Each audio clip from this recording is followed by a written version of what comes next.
161절부터 168절까지 제가 봉독해 드리도록 하겠습니다. 시편 119편 161절부터 168절 말씀까지가 되겠습니다. 고관들이 거짓으로 나를 핍박하오나 나의 마음은 주의 말씀만 경외하나이다. 사람이 많은 탈취물을 얻은 것처럼 나는 주의 말씀을 즐거워하나이다. 나는 거짓을 미워하며 싫어하고 주의 율법을 사랑하나이다. 주의 의로운 규례들로 말미암아 내가 하루 7번씩 주를 찬양하나이다. 주의 법을 사랑하는 자에게는 큰 평안이 있으니 그들에게 장애물이 없으리이다. 여호와여, 내가 주의 구원을 바라며 주의 계명들을 행하였나이다. 내 영혼이 주의 증거들을 지켜 싸우며 내가 이를 지극히 사랑하나이다. 내가 주의 법도들과 증거들을 지켜 싸우니 나의 모든 행위가 주 앞에 있음이니이다. 아멘. 고맙습니다. 새해를 하나님의 은혜 가운데 시작하게 하시고 첫 주일 주님을 예배하게 하시고 또 이 시간 주의 말씀을 청종할 수 있는 은혜를 주심을 감사합니다. 하나님의 기록된 예언의 말씀을 읽고 듣고 지켜 행하는 자가 복이 있으니 이 시간 우리에게 복되게 하옵소서. 예수님 이름으로 기도하옵나이다. 아멘. 할렐루야. 자, 우리 옆에 있는 분들은 하나님 우리와 함께 하십니다. 인사하겠습니다. 하나님 우리와 함께 하십니다. 할렐루야. 그 모파상의 담배 소설 가운데 끈이라고 하는 것이 있습니다. 어느 농부가 시장에 가서 우연찮게 끈 하나를 발견하게 됩니다. 혹시 쓸 데가 있을까 싶어서 그 끈을 주머니 속에 집어넣었는데 하필 그 시간에 누군가가 시각을 잃어버리게 됩니다. 자, 다수의 목격자들에 의해 가지고 농부가 자신의 주머니에 무엇인가를 집어넣었다는 여러분들이 진술이 나오게 되고 그는 경찰서에 연행이 되게 됩니다. 당연히 이제 직업은 발견되게 됐고 그는 이제 석방이 되게 됩니다. 그 뒤부터 이제 농부는 자신에 대한 불공정한 처사에 대해서 불평을 하기 시작을 합니다. 그리고 자기 자신에게 혐의를 뒤집어 씌운 사람들에 대한 분노하는 마음을 가지기 시작을 합니다. 그는 만나는 사람들마다 자신이 가지고 있는 끈을 보이면서 이 끈이 어떤 끈인 줄 알아요? 내가 이것 때문에 망신을 당했고 말도 안 되는 내가 도덕의 누명을 썼다니까요. 내 이야기 좀 들어보세요. 이 끈이 어떤 끈인지 아세요? 끊임없이 그는 자신의 주머니 속에 있는 끈을 꺼내서 사람들에게 이 끈에 대해서 이야기를 합니다. 농부의 마음에는 오직 한 가닥의 끈이 존재할 뿐이었습니다. 결국 그는 끈에 얽매이게 되고 농사짓는 일도 가족도 잃은 채 잃어버린 채 그런 자기 연민에 사로잡히게 됩니다. 자, 결국 자기 연민의 독은 서서히 그를 파괴하게 되었고 최후 순간까지 그는 분노를 삭히지 못하다가 죽었다는 이야기입니다. 어쩌면 2023년도가 지났음에도 불구하고 우리들은 지난해의 끈을 아직까지도 놓지 못하고 그 끈을 붙들고 살아가고 있지 않는지, 억울했던 것, 또 여러분들이 속상했던 것, 그리고 그 끈을 바라볼 때마다 우리가 분노하고 성토하고 세월을 허비할 수도 있을 것입니다. 그 끈을 이제 과감하게 끊어버릴 수 있는 그런 시간이 될 수 있기를 주의 이름으로 축원합니다. 우리가 고린도후서 5장 17절 말씀을 보게 되면 그런즉 누구든지 그리스도 안에 있으면 새로운 피조물이라 이전 것은 지나갔으니 보라 새 것이 되었도다. 한번 따라해 보시기 바랍니다. 이전 것은 지나갔으니. 할렐루야. 2023년도는 다 지나갔다는 이야기. 새로운 해가 우리에게 주어졌다는 이야기겠죠.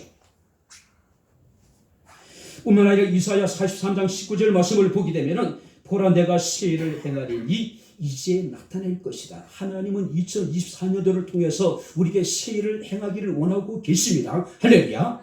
그렇다면 과거의 끈은 끊어버려야 되겠죠.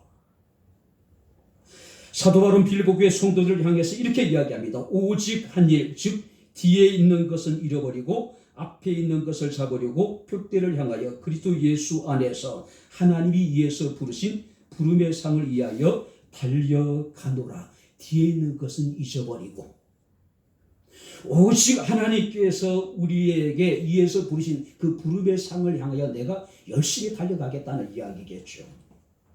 뒤에 있는 것은 잊어버리고 2024년도 하나님께서 위에서 우리에게 부르신 부름의 상을 향해서 열심히 달려갈 수 있는 2024년도가 될 수 있기를 다시 한번 주의 이름으로 축원합니다. 자, 기독교를 특징 짓는 것이 있다면 바로 그것은 말씀입니다. 그래서 기독교를 말씀의 종교라고 우리가 부릅니다. 자, 우리가 로마서 10장 17절 말씀을 보게 되면은 믿음은 들으면서 나며 들음은 그리스도의 말씀으로 말미암느니라.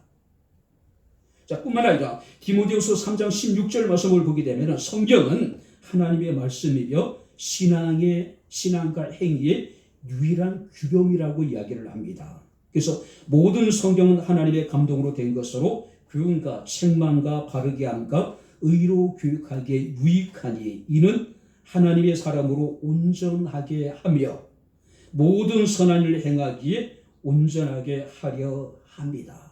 우리를 온전케 할 수 있는 능력이 하나님의 말씀에 있다라고 하는 사실이에요. 그래서 요한계시록 1장 3절 말씀을 보게 되면은 이 예언의 말씀을 읽는 자와 듣는 자와 그 가운데 기록된 것을 지키는 자가 복이 있다라고 말씀을 하고 있습니다. 자, 오늘 이제 본문 161절 말씀을 보게 되면은 지금 시인이 처해 있는 상황에 대해서 이렇게 그는 이야기를 합니다. 고관들이 거짓으로 나를 핍박하오나 내 마음은 주의 말씀만 경외하나이다. 자, 여기서 거짓으로 나를 핍박한다는 이야기는 무고히 이유 없이 까닭 없이 지금 나를 핍박하고 있다라고 하는 사실이에요. 근데 그 핍박의 상대가 누구냐 하면 성경 말씀을 보게 되면은 고관. 다시 말하면은 공권력을 가진 일단의 힘 있는 자들이 아무런 이유 없이 까닭 없이 나를 지금 핍박하고 있다. 그런데 그 상황이 얼마나 힘들고 고통스러웠던지 그는 92절에 이렇게 이야기를 합니다.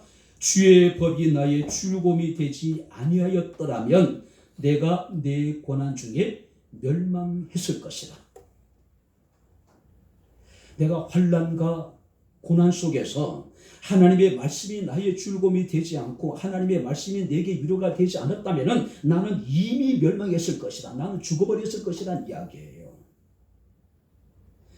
뿐만 아니라 153절 말씀을 보게 되면 내가 주의 율법을 잊지 아니했다고 이야기합니다. 그리고 162절 말씀을 보니까 사람이 많은 탈취물을 얻은 것처럼 나는 주의 말씀을 즐거워하나이다.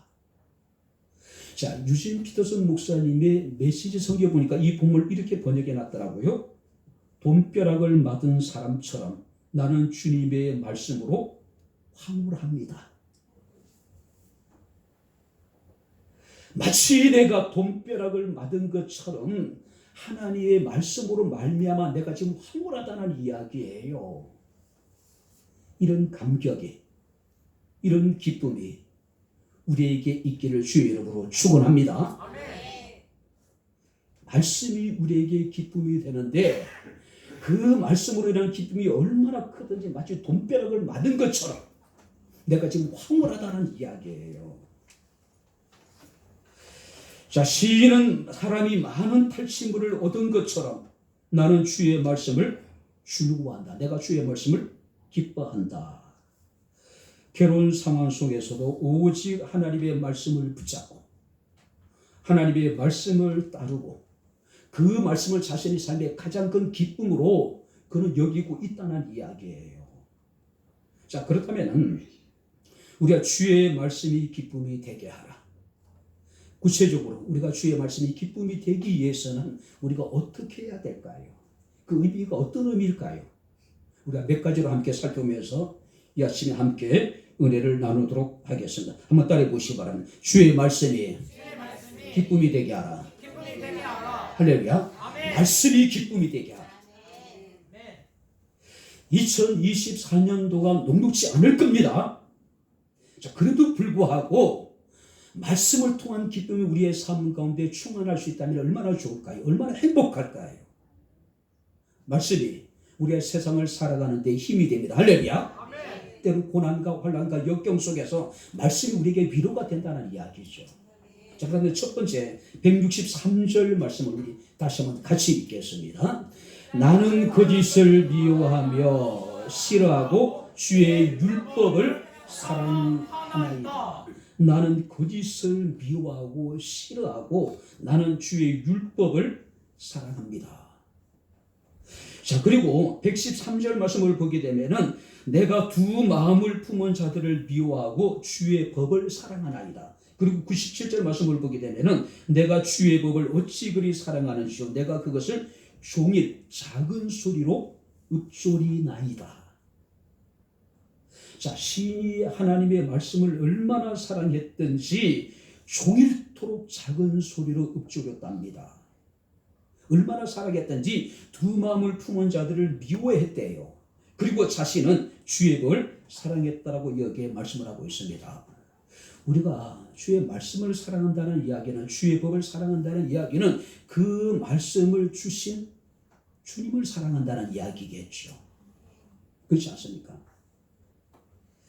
주님을 사랑하고 그 말씀을 사랑하는 것은 성도들의 가장 바람직한 신앙의 자세가 아닐까 생각이 됩니다. 그래서 165절 말씀을 보시기 바랍니다. 주의 법을 사랑하는 자에게는 큰 평안이 있으니 그들에게 장애물이 없을 것이다. 거짓을 미워하고 주의 법을 사랑하게 되면 하나님께서 그런 자에게 큰 평안을 주실 것이고 그런 자에게 장애물을 하나님께서는 제하여 주실 것이다.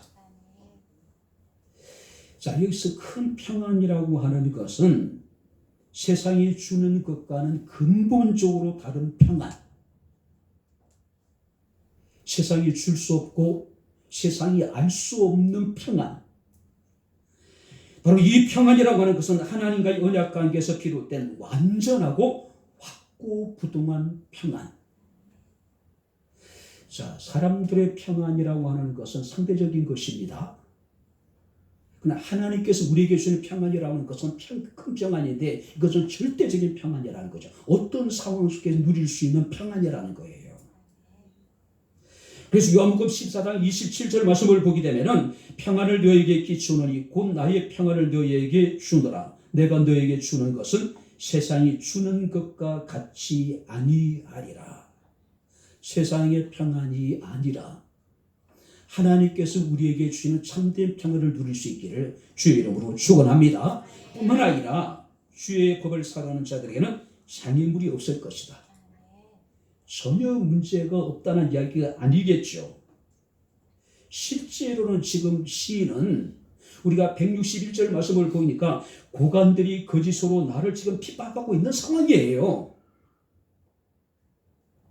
핍박이 지금 계속 되어지고 있는 상황에도 불구하고 그는 주의 법을 사랑했기 때문에 하나님께서 그 핍박과 환난 중에도 큰 평안을 주셨고 하나님께서는 그들의 장애물을 하나님께서는 다 없이해 주시겠다. 없이해 주시겠다. 장애물은 그대로 있습니다. 고난의 상황이 계속 이어지고 있는 상황입니다. 달라진 것은 시인의 마음이에요. 자, 믿음의 눈으로 보니까 그 환난이 장애물이 아니라 그침돌이 아니라 뭐가 됩니까? 디딤돌이 되는 거예요. 디딤돌. 로마서 8장 28절 말씀을 보게 되면 하나님을 사랑하는 자 곧 그의 뜻대로 부르심을 얻은 자들에게는 모든 것이 합력하여 선을 이루느니라. 우리가 겪는 모든 어렵고 힘든 것들이 결국 궁극적으로 우리에게 선을 이루어 나가는 과정이라는 거예요. 삶의 장애물은 걸림돌이 아니라 디딤돌입니다. 할렐루야. 시인은 그것을 바라본 거예요. 여러분들과 창세기 보게 되면은 요셉의 고난이 나오죠. 형제들에게 미움을 받습니다. 구덩이에 던져지기도 합니다. 노예 상인에게 팔리기도 하고 보디발의 아내에 의해 아주 감옥에 갇히기도 하고, 그리고 2년 동안 사람들의 기억 속에 이 요셉은 철저하게 잊혀진 인물이 되잖아요. 요셉의 형들이 요셉을 바라보면서 꿈꾸는 자가 온다라고 이야기를 합니다. 우리가 그를 죽여서 그의 꿈이 어떻게 이루어지냐 보자라고 이야기를 해요. 자, 그런데 놀라운 것은 요셉이 겪었던 모든 고난과 환난은 하나님의 꿈을 이루는 걸림돌이 아니라 꿈에 더욱더 가까이 나가는 디딤돌이 되었다는 사실입니다. 할렐루야. 그래서 우리는 찬양하죠. 이 풍랑 인하여 더 빨리 주님 앞에 나아갑니다. 할렐루야. 풍랑으로 인하여서 우리의 꿈에 점점 더 가까이 나갈 수가 있다는 것이죠. 만약에 요셉에게 삶의 환난에 또 고통에 고난에 풍랑이 일지 않았다면은 요셉은 아버지 아래서 그냥 편안하게 그냥 응석바지로 그렇게 평생 살았을 거예요. 그죠? 칼빈은 이런 이야기를 합니다. 평안은 신자가 율법과 말씀에 대한 사랑을 통하여 얻으며 이로 이래가지고 마음의 근심과 불안이라고 하는 장애물이 제거되는 것이다. 우리가 하나님의 말씀을 통해서 하나님께서 우리 가운데 나타내신 그 사랑을 통해서 우리는 평안을 얻게 되는데, 그 평안으로 말미암아 우리 마음속에 있는 근심과 불안이라고 하는 장애물이 제거된다. 첼로리스트인 장한나라고 하는 분이 계시죠. 그런 그 외국의 연주를 하기 위해서 이제 여행을 할 때마다 별도로 첼로 자석을 별도로 이렇게 이제 구매를 한다 그래요. 구입을 합니다. 자기 옆에. 그죠? 옆자리에 첼로를 앉히고 벨트를 매고 이륙과 착륙 시에 충격을 덜 받도록 하기 위해서 또 베개를 받치기도 하고. 장만나라고 하는 분에게 있어서 첼로는 자신 인생의 전부입니다. 첼로가 없는 장만나라는 건 상상할 수가 없지요.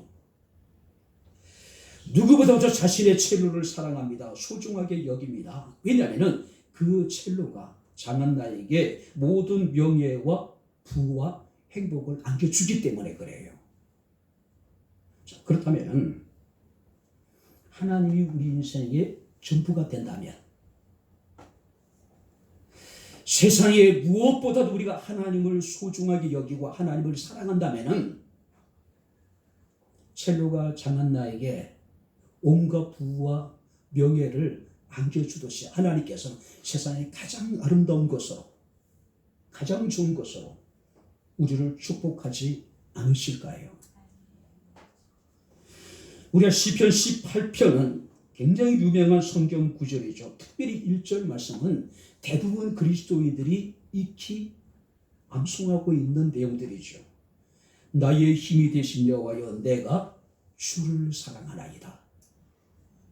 그리고 2절 말씀을 보게 되면 하나님은 주를 사랑하는 자들에게 있어서 반석이 되시고 요새가 되시고 거짓이는 이시고 하나님이 되시고 피할 바위가 되시고 방패가 되시고 구원의 뿔이 되시고 그들의 산성이 되어 주실 것이고, 그리고 6절 말씀을 보게 되면은 주를 사랑하는 자들이 환난 중에 여호와께 아뢰며 하나님께 부르짖기만 하면은 하나님께서 그 소리를 들으실 것이고 그 부르짖음에 대해서 응답해 주시겠다고 말씀을 하고 있습니다. 중요한 것은 우리가 하나님을 사랑하는 것. 에베소서 6장 24절 말씀을 보게 되면 우리 주 예수 그리스도를 변함없이 사랑하는 자들에게 은혜가 있을지어다. 그리고 이사야 45장 7절 말씀을 보게 되면 이런 말씀이 있습니다. 나는 빛도 짓고 어둠도 창조하며 나는 평안도 짓고 환난도 창조하나니 나는 여호와라. 이 모든 일을 행하는 자라. 어둠도 빛도 평안도 환난도 하나님이 지으셨대요. 이 모든 것을 행할 수 있는 능력이 하나님께는 있으시단 말이에요. 하나님의 평안이 여러분들의 삶 가운데 충만할 수 있기를 주의 이름으로 축원합니다. 바로 주님을 사랑하는 사람, 말씀을 사랑하는 사람, 마치 목마른 사슴이 신에 못 찾게 갈반같이 정말로 갈급한 마음으로 하나님 은혜를 사모하는 자들에게, 주의 말씀을 사모하는 자들에게 하나님 이런 평안을 주시겠다는 이야기예요. 주의 말씀에 대해서 갈급한 마음으로 헐떡거리는 사람, 헐떡거리는 사람. 두 번째, 여러분들이 164절을 같이 읽겠습니다. 주의 의로운 규례들로 말미암아 내가 하루 7번씩 주를 찬양하나이다. 주의 의로운 규례들로 말미암아 내가 7번씩 주님을 찬양하나이다. 주님을 너무나도 사랑하기에 하루에 7번씩 주님을 찬양한다. 자, 여기서 7번이라고 하는 것은 숫자적으로 해석할 필요가 없어요. 여기서 7번이라고 하는 것은 시인에게 있어서 찬양 자체가 삶의 전부가 되었다. 그러니까 시인은 완전히 찬양이 생활화되어져 있는 사람이라는 거죠. 어쩌면 이 시인은 하나님을 찬양하기에 최적화되어져 있는 사람이었다는 것이죠. 이사야 43장 21절 말씀을 보게 되면은 이 백성은 내가 나를 위하여 지었나니 나의 찬송을 부르게 하려 합니다. 하나님 우리를 창조하시고 하나님께서 우리를 구원하신 목적이 뭐냐면은 하나님을 찬송하기 위해서 우리를 창조하셨고 우리를 구원해 주셨다는 이야기예요. 욥의 친구였던 엘리후라고 하는 인물은 욥기 30장 10절에 이런 이야기를 합니다. 나를 지으신 하나님은 밤에 노래를 주시는 분이라고 이야기를 해요. 직역하면은 밤중에 노래하게 하시는 하나님. 인생의 어두운 밤에 우리가 부를 수 있는 노래가 있다면은 우리에게는 아직 희망이 있습니다. 인생의 어두운 밤에 우리가 부를 수 있는 노래가 있다면 그래도 우리는 행복한 사람이에요. 욥기 말씀을 보니까 욥은 10명의 자녀를 하루아침에 잃어버리는 슬픔을 당하죠. 여러분들이 하나도 아니고 열이에요. 그죠? 그 10명의 자녀들이 얼마나 형제간의 우애가 돈독했던지 생일을 맞이하면 모든 형제들을 다 초대해서 집에서 잔치를 베풀고 정말로 우애가 깊은 형제였단 말이에요. 모든 재산을 다 잃어버리게 됩니다. 육체적인 심각한 질병이 찾아오게 됩니다. 그의 아내조차도 갑자기 변한 어려운 환경에 어디론가 욥을 버리고 떠나버리게 됩니다. 가장 욥을 고통스럽게 했던 것은 내가 혹시 하나님께 버림받은 것이 아닐까. 그런 중에도 욥은 인생의 어두운 밤에 하나님을 노래할 수 있는 인물이었다는 것이죠. 인생의 어두운 밤에 우리가 정말로 하나님을 사랑할 뿐만 아니라 하나님을 노래할 수 있는 저와 여러분들의 삶이 될 수 있기를 주의 이름으로 축원합니다. 아멘. 도저히 노래를 부를 수 없는 상황, 아니 노래를 부르고 싶지 않는 그런 상황 속에서도 하나님 우리에게 바로 밤에 노래를 주시는 분, 밤중에 우리로 노래하게 하신 하나님. 개척하고 가까운 목사님이랑 인천에서 안양 갈매산 기도원, 안양 유원지 있는 곳에 기도를 해가서 그 추운 겨울날 산에 올라가서 바위 틈에서 바람을 피하고 추위를 피하면서 하나님께 기도했던 그런 시간들이 있었습니다. 너무 추워서 기도도 안 될 때가 있습니다. 그러면 새벽에 동이 틀 때까지 그냥 찬송 불러요. 그때 수없이 불렀던 노래가 나의 형편 아시는 주, 나의 고통 아시는 주. 그 노래밖에 불렀던 기억이 없는 것 같아요. 하나님 내가 처한 이 상황을 아신다라고 하는 확신을 가지고 기도했다. 그리고 노래했다. 사도행전 16장 말씀을 보니까 바울과 실라가 빌립보 감옥에 갇히게 됩니다. 굉장히 우울했을 거예요. 왜냐하면 바울의 2차 전도 여행은 원래 그 터키의 중부 지역, 그러니까 소아시아 지방에 가서 1차 전도 여행을 통해서 세워진 교회를 돌아보기 위한 계획이었습니다. 그런데 하나님이 막았어요. 그리고 환상 가운데 마케도니아 사람, 지금 여러분들이 그리스 사람이겠죠.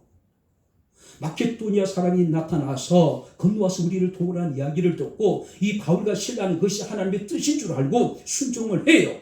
그리고 유럽의 관문인 빌립보에 가서 이제 복음을 전하기 위해서 준비를 합니다.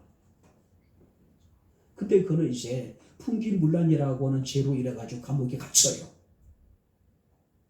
엄청난 매를 맞고 추운 빌립보 감옥에 던져지게 됩니다. 빌립보 감옥에 실제로 가보니까 바울이 갇혔던 감옥이라는데 크지는 않더라고요. 돌로 이렇게 둘러싸여 있는 지하였던 것 같아요. 우리 아파트 25평, 아니 30평짜리의 작은 방 정도 되는 작은 모진매를 맞았습니다. 추위와 더불어서 그 매의 상처가 그 아픔이 굉장히 여러분들이 더 심해져 가는 상황 속에서 성경 이렇게 기록했습니다. 바울과 실라가 한밤중에 기도하고 찬송하며 큰 시즌이 나서 옥토가 움직이고 문이 다 열리며 모든 사람이 매인 것이 다 풀어졌더라. 찬송할 때 매어있는 모든 것이 다 풀어졌대요. 찬송할 때 우리의 삶의 모든 문제가 다 풀어지고 해결되어지고 우리를 얽매고 있는 모든 것들로부터 우리가 자유케 되는 놀라운 하나님의 은혜가 함께할 수 있기를 주의 이름으로 축원합니다. 우리가 역대하 20장에 보게 되면은요, 여호사밧 시대에 모압과 암몬이 쳐들어옵니다. 자, 유다 백성들과 히스기야가 느낀 두려움과 공포는 말로 표현할 수가 없었습니다. 그들은 이렇게 기도합니다. 우리는 이 큰 무리를 대적할 수 있는 능력이 없습니다. 우리는 어떻게 해야 될지 알지 못합니다. 우리는 오직 주님만을 바라봅니다. 그들이 온전히 하나님을 신뢰하고 하나님을 찬송하게 됩니다. 그때 놀라운 기적이 벌어지게 됩니다. 오 백성이 더불어 의논하고 노래하는 자들을 택하여 거룩한 예복을 입히고 군대 앞에서 행진하며 여호와를 찬송하여 이르기를 여호와께 감사하세 그의 인자하심이 영원하도다 하게 하였더니, 자 여기 보세요. 절체절명의 국가적인 위기 속에서 그들은 하나님을 찬송합니다. 그 찬송이 여호와께 감사하세 그 인자하심이 영원하다. 아니 국가의 운명이 풍전등화의 상황인데 지금 모압과 암몬의 자손들이 수가 어마어마해가지고 완전히 유다를 초토화시켜버릴 수밖에 없는 그런 상황인데도 하나님의 인자하심을 노래합니다. 하나님을 찬양해요. 근데 성경에 이렇게 기록하고 있습니다. 그 노래와 찬송이 시작될 때에 그 노래와 찬송이 시작될 때 여호와께서 복병을 두어 유다를 치러 온 암몬 자손과 모압과 세일산 주민들을 치게 하심으로 그들이 패하였다.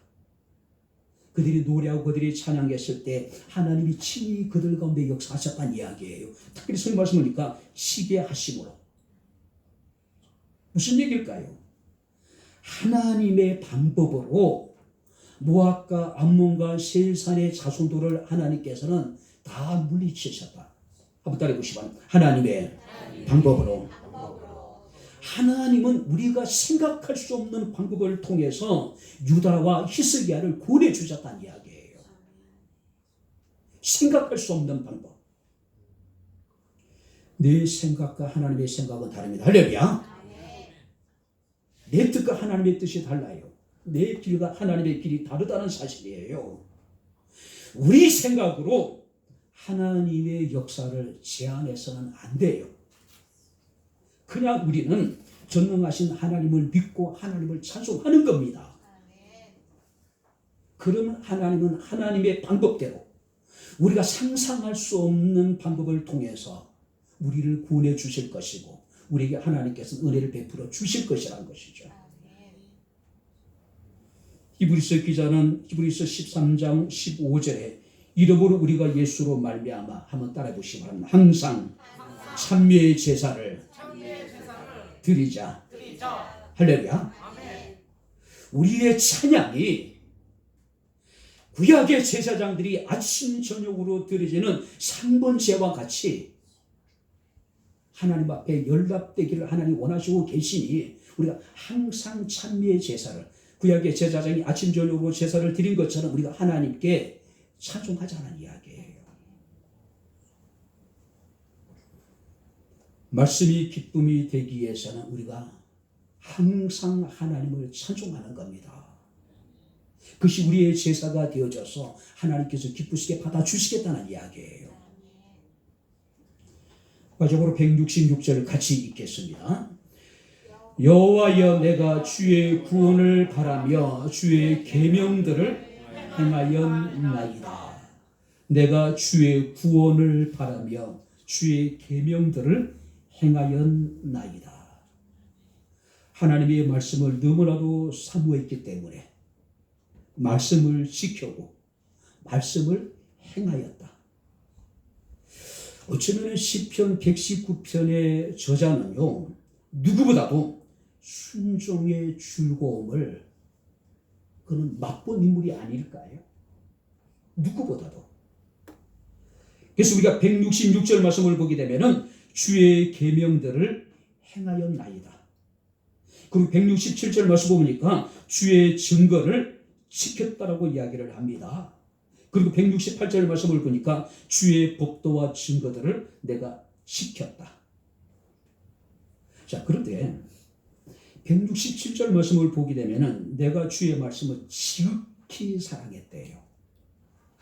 지극히. 굉장히 사랑했다는 이야기예요. 매우 사랑했다는 이야기입니다. 대단히 사랑했다는 이야기예요.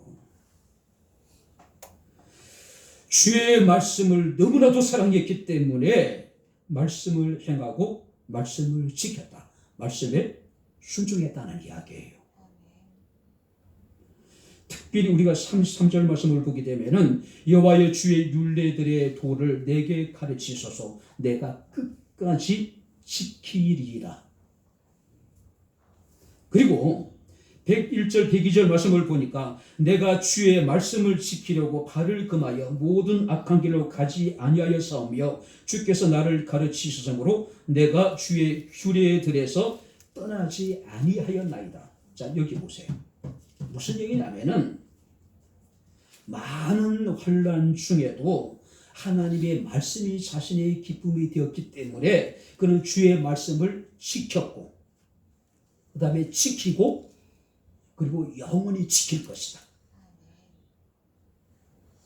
과거와 현재와 또 앞으로도 계속해서 주의 말씀만 지키겠다는 이야기입니다. 주의 말씀을 행하겠다는 이야기예요.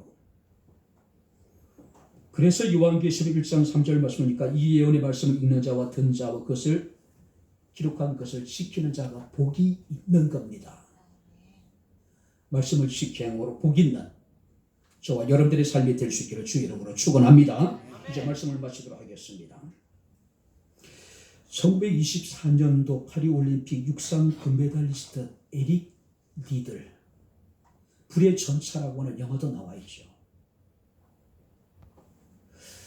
아마 아카데미 상은 아마 적지 않게 이렇게 이제 상을 받았던 정말로 명작이죠. 에릭 니들은 그런 이야기를 합니다. 내가 달릴 때마다 하나님이 기뻐하시는 같다. 그는 단순한 육상 선수가 아니에요. 그는 자신이 달릴 때마다 하나님이 기뻐하심을 그는 느낀 거예요. 우리의 삶이 그랬으면 좋겠어요. 내가 주님께 나와 예배할 때마다 하나님께서 기뻐하시는 것 같고, 내가 가정에서 일을 하실 때마다 하나님은 나를 보시고 기뻐하시는 것 같고, 내가 직장에서 나에게 주어진 직무를 감당할 때 하나님께서 나를 바라보시고 기뻐하시는 것 같고, 내가 사업을 경영할 때 하나님께서 나를 보시면서 기뻐하시는 것 같고, 오직 그는 하나님을 기쁘시게 하는 마음으로 달렸다라고 이야기합니다. 그래서 많은 사람들은 에릭 리더를 하나님의 기쁨을 위해 달리는 사람이라고 별명을 붙여줘요. 불의 전차. 하나님을 기쁘시게 하기 위해서 달리는 사람. 근데 그가 1925년, 그러니까 올림픽이 끝나고 금메달리스트로 1년 동안 그는 전국을 다니며 전 세계를 다니면서 하나님이 행하신 일들을 간증을 해요. 그리고 이제 1년이 지나고 난 다음에 그는 23살의 젊은 나이에 올림픽의 메달리스트의 삶을 뒤로하고 23살의 젊은 나이에 고통과 절망의 나라 중국의 선교사로 떠나버려요. 23살의 젊은 나이에.